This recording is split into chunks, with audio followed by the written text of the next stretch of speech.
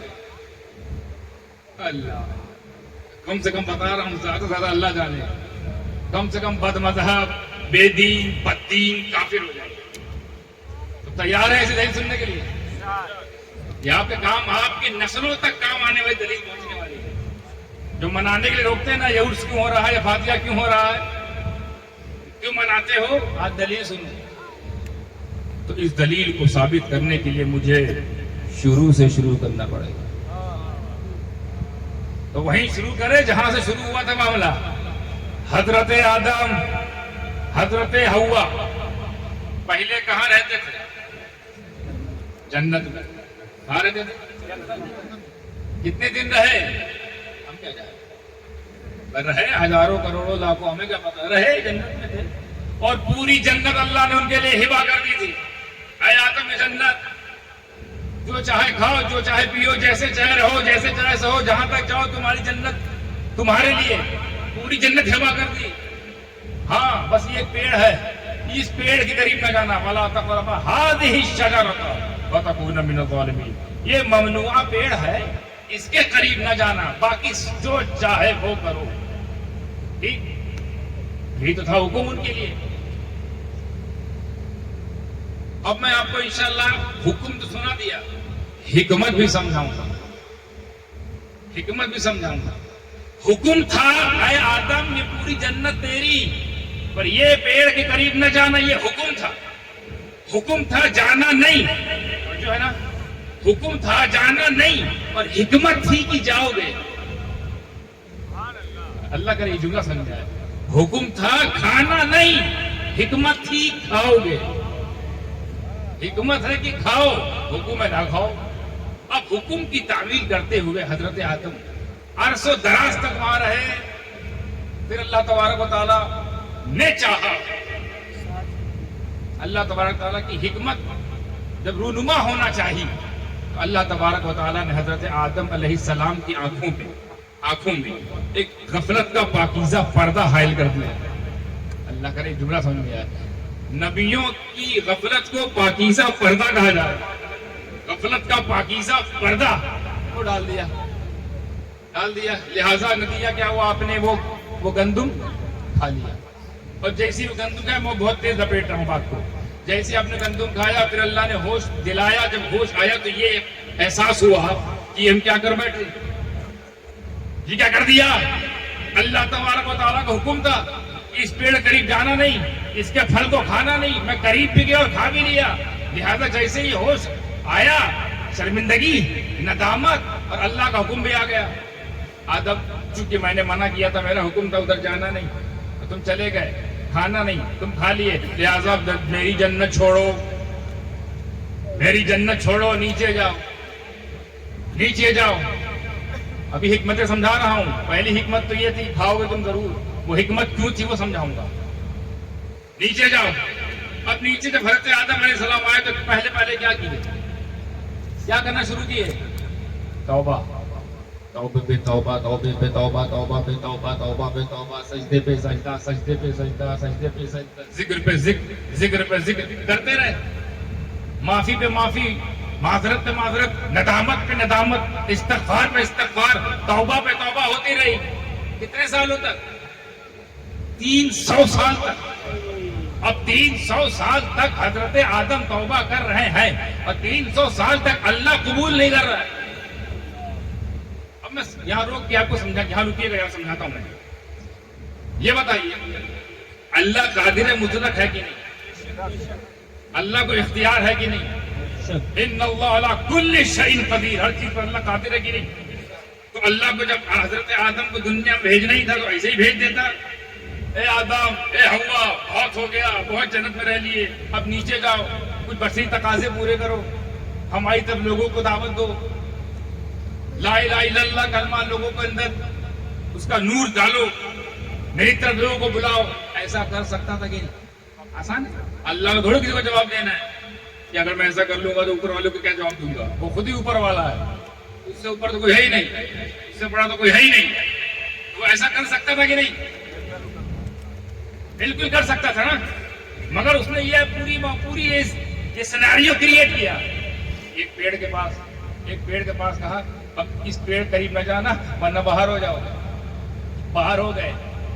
اب ایک بات اور سوال کرتا ہوں آپ سے، اگر حضرت آدم اور حضرت حوا نے وہ پیڑ قریب نہ گئے ہوتے اور اگر وہ نہ کھایا ہوتا گندم، ابھی کہاں ہوتے وہ لوگ؟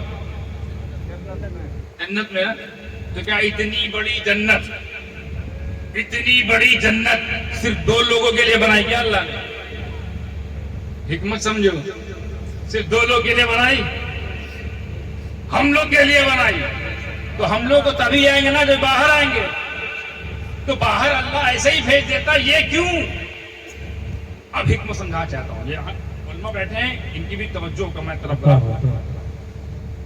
حکمت دیکھیے، اللہ یوں بھیج سکتا تھا مگر بھیجا، پورا سین کریٹ کیا اور یہ کرنے کے بعد کہا نیچے جاؤ. اور اس بات کا احساس رہے آدم تم کو کہ ایک ممنوعہ شجر ورجت برکش، اس کو تم اس کے قریب گئے لہذا باہر نکال دے. اب ندامت کرتے رہو، توبہ کرتے رہو. توبہ ہوتی رہی. اب لے کے آتا ہوں 300 سال تک توبہ ہوئی. پھر 300 سال بعد حضرت آدم کو کچھ یاد آیا. 300 سال بعد کیا یاد آیا؟ کہ جب میری تخلیق ہو رہی تھی، جب میرا پتلا بنا اور میرے اندر جب روح پھونکی گئی اور جب میری جان میں جان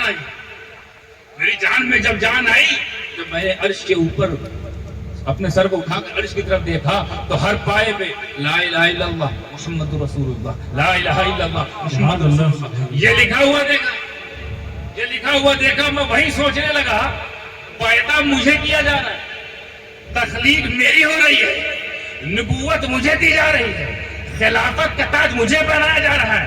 حق تو یہ ہے کہ فرشتوں کو سجدہ مجھے کرایا جا رہا ہے. نام کسی اور کا ہے، نام میرا نہیں ہے. جنت کے پتوں پہ نام میرا نہیں ہے، عرش کے پائے پہ نام میرا نہیں ہے.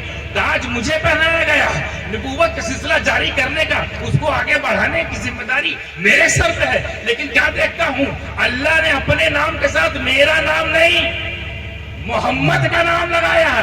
اس سے ثابت ہوتا ہے یہ جو محمد ہے یہ ہم سے بڑا ہے، ہم سب سے بڑا ہے. اور وہ محمد ہے کون جس کو اللہ نے اپنے نام کے ساتھ رکھا ہے؟ اے اللہ، اسی محمد کا واسطہ، اسی محمد کا واسطہ. یہ واسطہ لگانا تھا کہ توبہ قبول. سبحان اللہ. توبہ قبول. تو پتہ چلا حکمت یہ تھی کہ چونکہ یہ نبی ہے، نبی توجہ، آدم نبی ہے، نبی ہوتے ہیں معصوم، نبی ہوتے ہیں معصوم. نبیوں سے کوئی گناہ نہیں ہوگا، نبیوں سے کوئی خطا نہیں ہو سکتی کیونکہ یہ معصوم ہے. اب ان کو ایسے ہی بھیج دے تو یہ گناہ کریں گے نہیں، ان سے کوئی خطا ہوگی نہیں. اور جب یہ خطا ان سے ہوگی نہیں، جب یہ گناہ کا احساس ان کے اندر ہوگا نہیں، تو توبہ کی طرف کیسے آئے گی؟ پھر توبہ کرنا تم کو سکھائے گا کون؟ یہ تمہارے لیے پورا کریشن ہو رہا ہے، یہ جو بنایا جا رہا ہے پورے اسباب تم لوگوں کے لیے. اے اللہ کے بندو، اگر کوئی گناہ ہو جائے گھبرانا نہیں، توبہ کا دروازہ کھلا ہے، توبہ کرنا. اب آدم کو یوں ہی بھیج دیتے تو گناہ نہ ہوتا، خطا نہ ہوتی، کیونکہ معصومین کی جماعت میں سے ہے. تو توبہ پہ بھی وہ طرف نہ ہوتی، توبہ کرنا نہ آتا. تو توبہ سکھانے کے لیے ایک ایسی جگہ خطا کرا دو جہاں خطا نہ ہو.